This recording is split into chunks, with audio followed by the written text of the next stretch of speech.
बढ़ते आगे, श्रीगंगानगर के घरसाना के 13 एमडी टोल नाके पर किसानों का चक्का जाम जारी है। किसानों और प्रशासन के बीच तीसरे दौर की बातचीत भी विफल हो गई है। ऐसे में आज किसान बीकानेर की खाजूवाला में महापंचायत का आयोजन करेंगे। महापंचायत में आंदोलन की आगामी रणनीति तय होगी। वहीं प्रशासन किसानों की मांगों पर सकारात्मक कार्रवाई का भरोसा दे रहा है, जबकि किसान सिंचाई पानी नहीं मिलने तक चक्का जाम जारी रखने का प्रयास कर रहे हैं। उनका फैसला यही है कि जब तक सिंचाई पानी नहीं मिलता तब तक हमारा आंदोलन जारी रहेगा। तीसरी दौर की बातचीत हुई, लेकिन इसमें भी कोई नतीजा नहीं निकला। और इस बंदी का रिजल्ट है ये है कि आज ये पूरे फर्स्ट फेज की जो गेहूं और चने सरसों जैसी फसलें वो खत्म हो रही है। तो आगामी अब रणनीति क्या रहेगी आपकी? हमारा जो नाका है ये निश्चित काल के लिए नाका है। जब तक अनूपगढ़ साका हो, चाहे इसके सुरतगढ़ बराच हो, जो नहरें हैं, अगर राजस्थान के सरकार और सिंचाई विभाग क्रम वाइज पानी नहीं चलेगा इनके अंदर पूरी क्षमता के साथ, तब तक हमारा ये निश्चितकालीन धरना चलता रहेगा। बढ़ते आगे, अब खबर दौसा से आपको देंगे, जहां पर भांडारेज गांव में भगवान देव नारायण की प्रतिमा खंडित करने का मामला सामने आया है।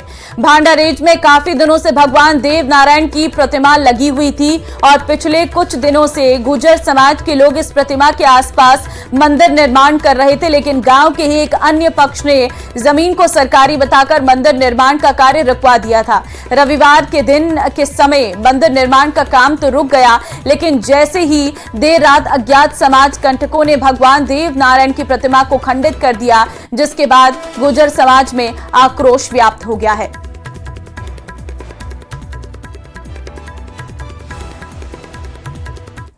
और अब खबर कोटा से है, जहां एमबीएस अस्पताल में 500 से अधिक ठेका कर्मियों की हड़ताल को देखते हुए प्रशासन की ओर से वैकल्पिक इंतजाम किए गए हैं।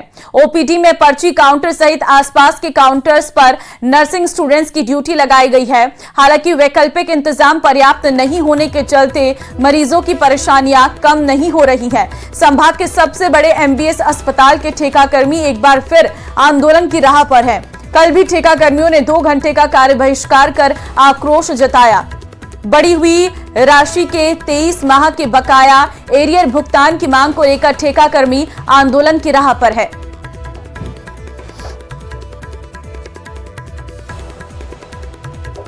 हमने वैकल्पिक व्यवस्था कर दी, काम रुका नहीं है, काम चल रहा है सारा। किनको लगाया गया? ये नर्सिंग स्टूडेंट है फाइनल ईयर के, वो सारे ट्रेंड है, उनको व्यवस्था कर दी हमने वैकल्पिक। हाँ, लेकिन वो व्यवस्था सुचारू रूप से चालू हो गई, तो इसलिए कोई भीड़ ज्यादा नहीं है हमारे पास। और बीकानेर से बड़ी खबर आपको देंगे, जहां पर शहर भाजपा जिला अध्यक्ष का काउंटडाउन शुरू हो गया है। आज होगी शहर जिला अध्यक्ष की घोषणा। 7 लोगों ने जिला अध्यक्ष के लिए नामांकन किया है। एक नाम पर सर्वसम्मति से बनाने के फैसले के लिए आज प्रतिनिधि आएंगे। सामूहिक चर्चा के बाद इसकी घोषणा हो जाएगी। चुनाव प्रभारी दशरथ सिंह के समक्ष महावीर रांका, मोहन सुराणा, सुमन चाजेड, राजेंद्र पवार सहित 7 लोगों ने दावेदारी पेश की है। जिला अध्यक्ष को लेकर कई दिनों से संगठन में खींचतान चल रही है। विक्रम संवाददाता फोन लाइन पे है। विक्रम, इंतजार किया जा रहा है शहर जिला अध्यक्ष की घोषणा का, क्या माने आज हो जाएगा? भाजपा के जिला अध्यक्ष को लेकर संगठन में खींचतान चल रही है और कई नेताओं में गुटबाजी भी चल रही है। हर नेता जो चाह रहा है कि अपने चहेते पदाधिकारी को वो जिला अध्यक्ष बना दे, और क्योंकि ग्रामीण जो देहात भाजपा है उसके जिला अध्यक्ष का निर्वाचन हो चुका है, लेकिन कहीं ना कहीं गुटबाजी के चलते हुए ये जिला अध्यक्ष का नामांकन जो चुनाव है वो रुका हुआ था, लेकिन अब जो है उसकी प्रक्रिया शुरू कर दी गई है और 7 लोगों ने जो है वो अपनी दावेदारी पेश की है इसमें, जिसमें मुख्य रूप से जो है पूर्व यूआईटी के चेयरमैन रहे महावीर रांका हैं, और उसके साथ में संगठन में महामंत्री रहे मोहन सुराणा हैं। महिला प्रतिनिधि को भी इसमें लिया गया है। ऐसी भी संभावनाएं जताई जा रही है कि हो सकता है बीकानेर में महिला को जो है इस बार मौका दिया जाए। तो सुमन छाजेड़ जो हैं वो महिला मोर्चा में जिलाध्यक्ष रही है, उनका नाम भी इसमें शामिल किया गया। उप महापौर हैं राजेंद्र पारिक, उन्होंने भी अपनी दावेदारी की है। और उसके साथ साथ जो प्रदेश में काम कर रहे हैं अविनाश जोशी और एक संगठन में जो लंबे समय से काम कर रहे हैं अनिल शुक्ला, इन सब लोगों ने दावेदारी की है। और जो चुनाव के प्रभारी हैं दशरथ सिंह, वो लंबे समय से इसमें लगे हुए हैं, क्योंकि जब मंडलों की घोषणा हुई थी तो उसको लेकर भी काफी सारा विवाद रहा है। तो अब ऐसे में ये माना जा रहा है कि आज प्रदेश से कोई भी एक पदाधिकारी आकर सर्वसम्मति बनाकर जिलाध्यक्ष की घोषणा करेगा, क्योंकि जब तक जिलाध्यक्ष की घोषणा नहीं होती है, जब तक संगठन जो है वो थोड़ा बेजान सा नजर आ रहा है। और जो जिस तरह की गुटबाजी अलग अलग नेताओं में चल रही है, वो कहीं ना कहीं जो है उस पर अब विराम लगाने के लिए आज ये माना जा रहा है कि इसकी घोषणा कर दी जाएगी। जी बिल्कुल विक्रम, देखिए इंतजार तो लंबे समय से किया जा रहा था, 7 लोगों ने नामांकन किया है, गतिरोध कहां पर देखने को मिल रहा है, क्यों नहीं बात बन पा रही है? देखिए, गतिरोध इस बात को लेकर है क्योंकि बीकानेर में जो कुछ पदाधिकारी हैं वो ये चाह रहे हैं कि संगठन से जुड़ा हुआ व्यक्ति जो है, जो संगठन में भी लंबे समय तक काम कर चुका है, उसे मौका दिया जाए। जबकि कुछ लोग जो ये चाह रहे हैं कि अपने चहेते को जो है वो जिलाध्यक्ष के पद पर बिठा दिया जाए।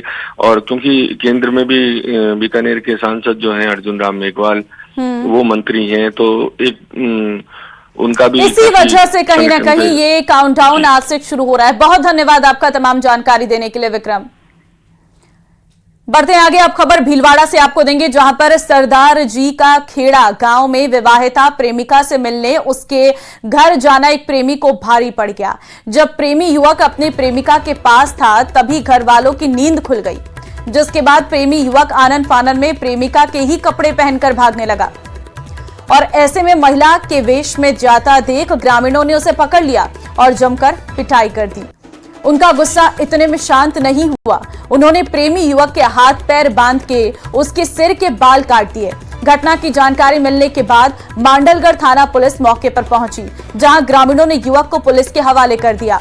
पुलिस ने आरोपी युवक को शांति भंग के आरोप में गिरफ्तार कर लिया है। हालांकि इस मामले में परिजनों और ग्रामीणों ने कोई भी मामला दर्ज नहीं करवाया है।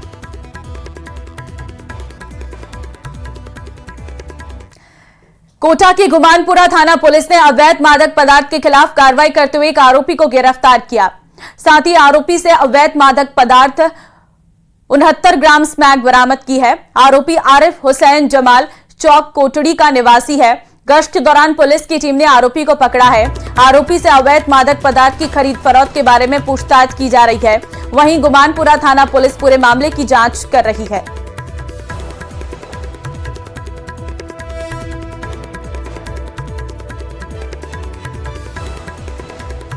जयपुर में पिछले साल हुए गैस टैंकर ब्लास्ट में 20 लोगों की मौत ने पूरे देश को झकझोर कर रख दिया था। ऐसा ही हादसा सीकर में भी होने वाला था, मगर पुलिस और फायर कर्मियों ने अग्निकांड से पहले गैस रिसाव को रोक लिया गया। सीएनजी सिलेंडर से भरे ट्रक अब सीधे यात्रियों से भरी बस से टकराया तो लोगों की जान हलक में आ गई। ये रिपोर्ट देखिए। सीकर में भाकरोटा जैसा गैस हादसा, सीएनजी से भरे ट्रक से टकराई निजी बस, बस की खिड़कियों से कूदकर भागे यात्री। सीकर जिले के फतेहपुर में भाकरोटा जैसा बड़ा हादसा हो सकता था। गनीमत ये रही कि गैस रिसाव को समय रहते कंट्रोल कर लिया गया। दरअसल सीकर नेशनल हाईवे 52 पर लोक परिवहन बस को सीएनजी सिलेंडर से भरे ट्रक ने टक्कर मार दी। इस टक्कर के तुरंत बाद ट्रक से तेजी से गैस लीक होने लगी। इससे बस में सवार यात्रियों में हड़कंप मच गया। गैस से भरे कंटेनर की टक्कर के बाद यात्रियों में अफरा तफरी मच गई। बस में मौजूद एक यात्री ने बताया कि टक्कर लगते ही एक सफेद रंग की गैस हवा में तेजी से फैल गई और पूरी बस के अंदर भर गई। घबराकर कई लोग खिड़कियों से कूदे और कुछ दरवाजे से बाहर निकलकर घटनास्थल से दूर भागे। यात्री इतने ज्यादा घबरा गए कि अपने सामान, मोबाइल और बैग तक बस के अंदर ही छोड़कर भाग खड़े हुए। गैस रिसाव के खतरे को देखते हुए प्रशासन ने हाईवे पर ट्रैफिक रोक दिया। इस दौरान करीब 5 किलोमीटर लंबा जाम लग गया। हादसा फतेहपुर कस्बे में शाम करीब 4 बजे हुआ। हादसे की सूचना मिलते ही फतेहपुर, लक्ष्मणगढ़, रामगढ़ और सीकर से फायर ब्रिगेड की 5 गाड़ियां मौके पर पहुंच गईं। 1 घंटे की मशक्कत के बाद गैस रिसाव पर काबू पा लिया गया। पुलिस के मुताबिक ये एलपीजी सिलेंडर की तरह नहीं है, सीएनजी गैस से भरे सिलेंडर हैं और वो एक दूसरे से कनेक्टेड है। धीरे धीरे एक एक करके लीक हुए हैं। अगर एक साथ लीक होते तो ब्लास्ट हो जाता। ये शाम को 3:30-4 बजे के लमसम प्राइवेट सीएनजी कंपनी का टेंडर आ रहा था। इसके अंदर 40 के लगभग सिलेंडर्स भरे हुए थे सीएनजी के। ड्राइवर ने गलती करी और ना करके लोग परिवहन की बस करी थी, उसके अंदर टक्कर हो गई, जिसकी वजह से सीएनजी की लीकेज शुरू हो गई। इमीडिएट आकर के ट्रैफिक को रुकवाया गया।